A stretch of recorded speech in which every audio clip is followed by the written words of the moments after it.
One day, when I was a freshman in high school, I saw a kid from my class was walking home from school. His name was Carl. It looked like he was carrying all of his books. I thought to myself, why would anyone bring home all his books on a Friday? He must really be a nerd. I had quite a weekend planned, parties and a football game with my friends tomorrow afternoon. So I shrugged my shoulders and went on. As I was walking, I saw a bunch of kids running toward him. They ran at him, knocking all his books out of his arms and tripping him so he landed in the dirt. His glasses went flying, and I saw them land in the grass about 10 feet from him. He looked up and I saw this terrible sadness in his eyes.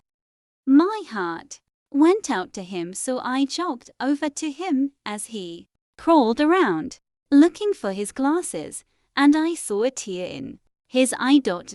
As I handed him his glasses, I said, "Those guys are jerks. They really should get lives."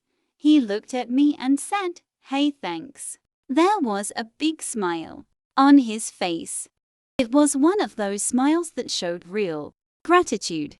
I helped him pick up his books and asked him where he lived. As it turned out, he lived near me. So I asked him why I had never seen him before. He said he had gone to private school before. Now, I would have never hung out with a private school kid before. We talked all the way home, and I carried his books. He turned out to be a pretty cool kid. I asked him if he wanted to play football on Saturday with me and my friends. He said yes. We hung all weekend, and the more I got to know Kyle, the more I liked him, and my friends thought the same of him. Monday morning came, and there was Kyle with the huge stack of books again.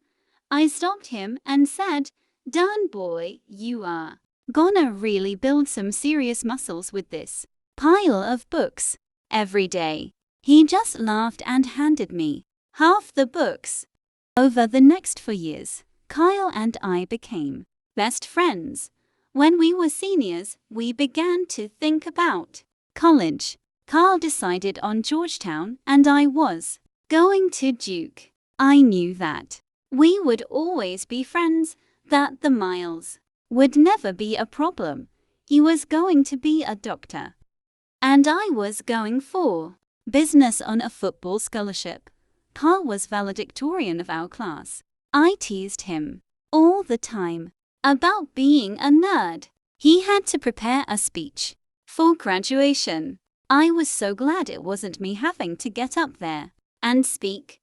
Graduation day, I saw Kyle. He looked great. He was one of those guys that really found himself during high school. He filled out and actually looked good in glasses.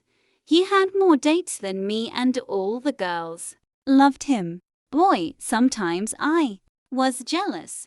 Today was one of those days. I could see that he was nervous about his speech. So, I smacked him on the back and said, "Hey, big guy, you'll be great." He looked at me with one of those looks, the really grateful one, and smiled. "Thanks," he said. As he started his speech, he cleared his throat and began. Graduation is a time to thank those who helped you make it through those tough years. Your parents, your teachers, your siblings, maybe a coach, but mostly your friends.